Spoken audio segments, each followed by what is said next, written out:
I strongly will advise you to not only make this book your companion, but to commit yourself to reading more widely about the topic of environmental protection and climate change in particular. This is one of the biggest issues facing the country and the world today.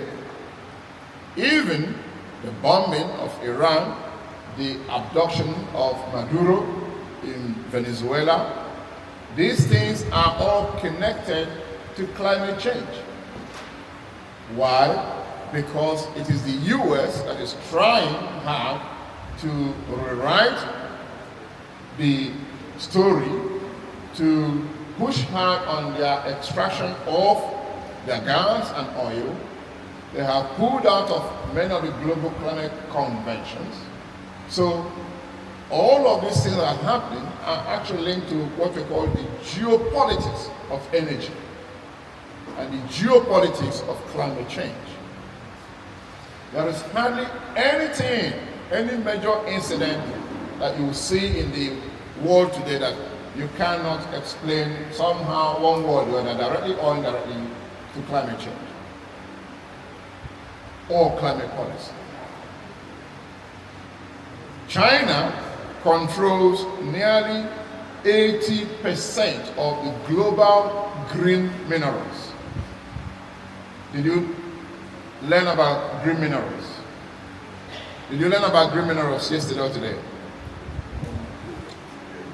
Did you learn about green minerals yesterday or today? Green minerals. So green minerals are the minerals like cobalt and lithium that are being used to manufacture solar panels, lithium batteries, iPhones, and many electric vehicles. And these minerals have been projected to be worth more than oil and gas. Unfortunately, because US was embroiled in their national politics, they were not paying attention, and China went and got nearly 80% of all the green minerals in the world. Now, the US is feeling the heat that what are we doing? Where have we been? How come we are sleeping and China has their hold on nearly 80% of global green minerals? These are the minerals that are going to power the industrialization of the future. Did you know that China is producing electric vehicles like in hundreds of thousands every day?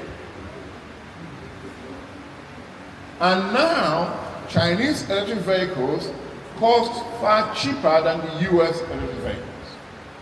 China is also the world's largest producer of solar panels. China is also the world's largest producer of wind turbines. So in all of these major areas, China seems to have leaped or leapt ahead of the US. So the US has calculated that if we support this so-called climate change, we will be empowering China more and more and more to become the global superpower. We have to do two things. Under the ground, we will be combating China, dislocating their access to green minerals, and above, we will be making the noise that climate change is a hoax and trying to exploit our own oil and gas where we have comparative advantage over China. Meanwhile, in countries such as Nigeria and Congo that have been reputed to have some green minerals, we will find any excuse, legitimate or illegitimate, to get into those countries and dislocate China's possession and have access to those minerals. So when you look deeper, you will see that the geopolitics, this biggest decisions that are being made in the globe today is all about energy. It's all about climate-related energy problems or opportunities. Now, many people say, well, let us follow the US and exploit our oil as quickly as we can. Well, maybe that's not a bad idea. The problem, however, is that Nigeria is one of the countries that is the most vulnerable to climate change. We have a huge amount of coastline, one of the biggest coastlines in the world. And calculations show that a 1 meter sea level rise is going to cause the entire Lagos to disappear. Already, this country have more climate refugees than many other in the world. And climate is affecting agricultural production here in the country. And it's increasing food insecurity. And it's adding to water insecurity. And it's adding to the bigger insecurity between the herders and the farmers.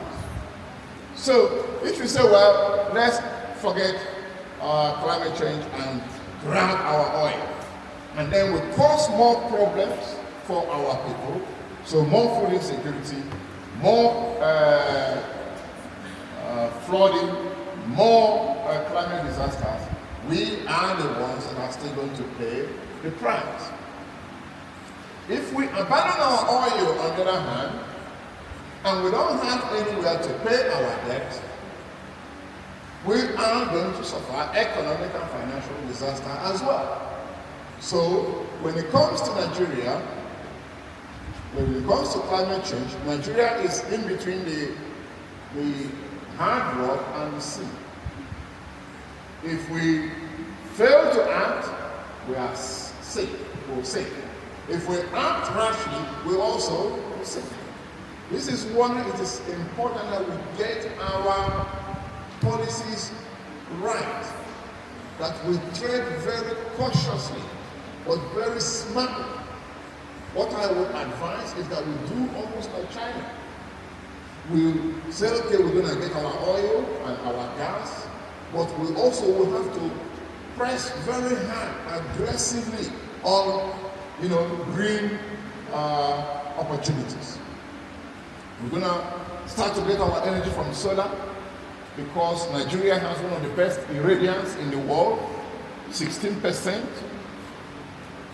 We can solve a lot of our energy problem by getting our energy from solar. We can solve a lot of our energy problem by getting it from hydro, or geothermal, or wind tidal. Then we should also have good policies around lithium mining, cobalt mining, so that we can extract our green minerals. But we also ensure that we are not just going into oil and gas with our eyes closed, that we have a clear policy to develop a little bit as much as we need for a very short time. So we have a balanced approach to the transition. Okay? And also, the reason I asked the question about gender is that at the end of the day, women are the most affected by climate change. My mother did not know that cooking with open air firewood is equivalent to smoking 17 cigarettes every day. And it's not the men that are doing the cooking, it's the women that are often doing the cooking.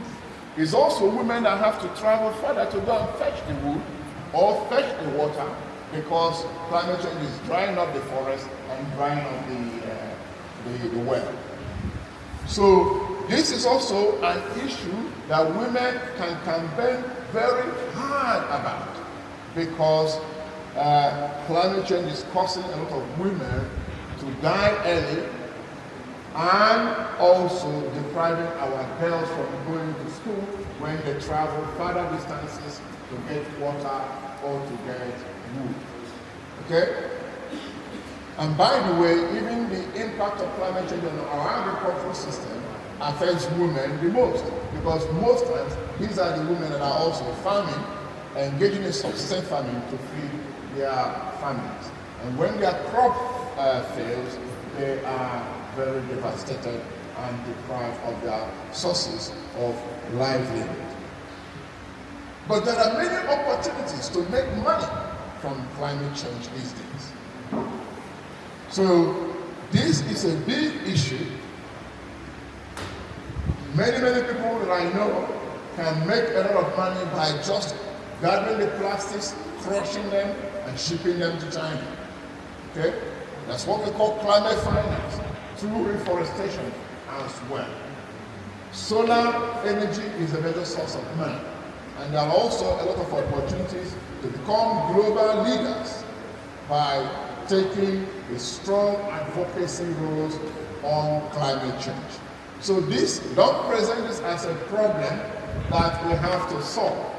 You have to present it also as an opportunity for the children who will engage well to become global champions, to work in global institutions, and to be recognized globally.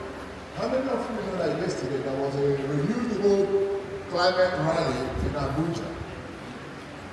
So the president brought all the governors of all the 36 states and a lot of the youth around Nigeria, and Eagle Square was full of people. And after the accreditation at Eagle Square, they were all moved to the government house. And the president, Bola Ahmed Tinubu, now declared that he is standing behind a national awareness program on climate change. And this is partly because of the effort that you guys have been making, all of us together. Because when we started saying this, people thought that we are people from the moon. And now, the president himself has organized a national climate change day yesterday. And they have agreed they will take this message to the 777 or so local governments around Nigeria.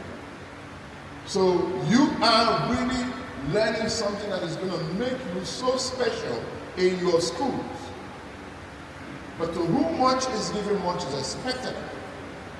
We have spent money, time to train you, but 2 days actually is not enough. If we come back here in maybe next year, you will find that many of you have, some of you have gone ahead and others will have not gone ahead. So it's up to you. We've only given you a little bit of the book.